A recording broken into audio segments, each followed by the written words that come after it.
ನಮಸ್ಕಾರ ರೈತ ಬಂದವರೇ, ನಿಮ್ಮೆಲ್ಲರಿಗೂ ನಮ್ಮ ಕೃಷಿ ದೇವೋಭವ ಬಳಗಕ್ಕೆ ಸ್ವಾಗತ. ಸಾಕಷ್ಟು ರೈತರು ಒಂದು ಮೊಟ್ಟೆ ಇಡುವಂತಹ ಕೋಳಿಗಳ ಬಗ್ಗೆ ಮಾಹಿತಿ ತಿಳಿಸ್ಕೊಡಿ ಅಂತ ಕೇಳ್ತಾ ಇದ್ರಿ. ಸೊ ಅವ್ರಿಗೋಸ್ಕರ ಈ ಒಂದು ವಿಡಿಯೋನ ಮಾಡಿದ್ದೀನಿ.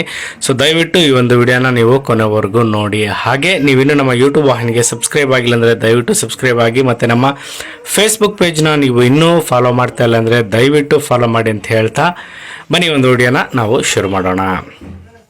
ನಮಸ್ಕಾರ ರೈತ ಬಂದವರೇ, ನಾವೀಗ ಧಾರವಾಡ ಜಿಲ್ಲೆಯ ಕಲಘಟಕಿ ತಾಲೂಕಿನ ತಬಕದ ಹೊನ್ನಳ್ಳಿ ಗ್ರಾಮದಲ್ಲಿ ಇರುವಂತಹ Shri Patil poultry service and traders ಇವ್ರ ಹತ್ರ ಇದ್ದೀವಿ. ಸೊ ಇವ್ರ ಹತ್ರ ಒಂದು ದಿನದ ಕೋಳಿ ಮರಿ ಆಗಿರ್ಬೋದು, 15 ದಿವಸದ್ದು ಅಥವಾ 1 ತಿಂಗಳ ಕೋಳಿ ಮರಿಗಳು ಸಹ ಸಿಗ್ತವೆ. ಎಲ್ಲ ತಳಿಯ ಕೋಳಿಗಳು ಇವ್ರ ಹತ್ರ ಸಿಗ್ತವೆ.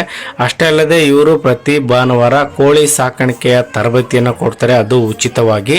ಸೊ ಈ ಒಂದು ತರಬೇತಿಯನ್ನು ನೀವು ಪಡ್ಕೋಬೇಕಂದ್ರೆ ಇವ್ರ ಹತ್ರ ಕಂಪಲ್ಸರಿ ಕೋಳಿ ಮರಿಗಳು ತಗೊಳ್ಳೇಬೇಕಂತೇನಿಲ್ಲ. ನಿಮ್ಗೆ ಆಸಕ್ತಿ ಇದ್ರೆ ಯಾರು ಬೇಕಾದರೂ ಬಂದು ಇವ್ರ ಹತ್ರ ಕೋಳಿ ಸಾಕಾಣಿಕೆ ತರಬೇತಿಯನ್ನು ಪಡ್ಕೊಳ್ಬಹುದು. 1-2 ದಿವಸದ ಮುಂಚೆಗೆ ಇವ್ರಿಗೆ ಅಡ್ವಾನ್ಸ್ ಆಗಿ ಇನ್ಫಾರ್ಮ್ ಮಾಡಿರಬೇಕು. ಸೊ ಈ ಥರ ಬರ್ತಾ ಇದೀವಿ ಸರ್ ಅಂತ ಹೇಳಿ. ಸೊ ಇನ್ನು ವಿಷಯಕ್ಕೆ ಬರೋದಾದರೆ, ಕಾವೇರಿ ತಳಿಯ ಮೊಟ್ಟೆ ಇಡುವಂತಹ ಕೋಳಿಗಳ ಬಗ್ಗೆ ವಿಡಿಯೋದಲ್ಲಿ ಮಾಹಿತಿ ಕೊಡ್ತೀನಿ ಅಂತ ಹೇಳಿದ್ದೆ. ಸೊ ಈ ಒಂದು ಕೋಳಿಗಳು ಈಗ ಮಾರಾಟಕ್ಕೆ ಲಭ್ಯವಿದ್ದಾವೆ. 16 ವಾರಗಳ ಕೋಳಿಗಳಿವು. ಸೊ ಮೊಟ್ಟೆ ಇಡೋದಕ್ಕೆ ತಯಾರಾಗಿದ್ದಾವೆ.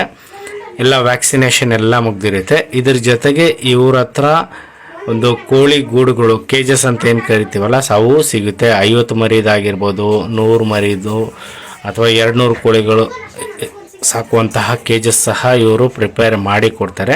ಸೊ ನಿಮಗೆ ಇನ್ನೂ ಹೆಚ್ಚಿನ ಮಾಹಿತಿ ಏನಾದರೂ ಬೇಕಾಗಿತ್ತು ಅಂತಂದರೆ ಸೊ ಇಲ್ಲಿ ಕಾಣಿಸ್ತಿರುವಂಥ ನಂಬರ್ಗೆ ಕರೆ ಮಾಡಬಹುದು. ಸೊ ನಿಮ್ಗೆ ಏನಾದರೂ ಕೋಳಿ ಕೇಜಸ್ ಅಂದರೆ ಗೂಡುಗಳು ಬೇಕಾದರೆ ಯಾವ ಥರ ಬೇಕು ಅಂತ ಅಡ್ವಾನ್ಸಾಗಿ ಹೇಳಿದ್ರೆ ಆ ಥರದ್ದು ಪ್ರಿಪೇರ್ ಮಾಡಿ ಕೊಡ್ತಾರೆ ಅಂತ ಹೇಳ್ತಾ ಈ ಒಂದು ವಿಡಿಯೋನ ನಾನು ಇಲ್ಲಿಗೆ ಮುಗಿಸ್ತಾ ಇದ್ದೀನಿ. ಇಲ್ಲಿವರೆಗೂ ವಿಡಿಯೋ ನೋಡೋದಕ್ಕಾಗಿ ಧನ್ಯವಾದಗಳು. ಜೈ ಹಿಂದ್, ಜೈ ಕರ್ನಾಟಕ.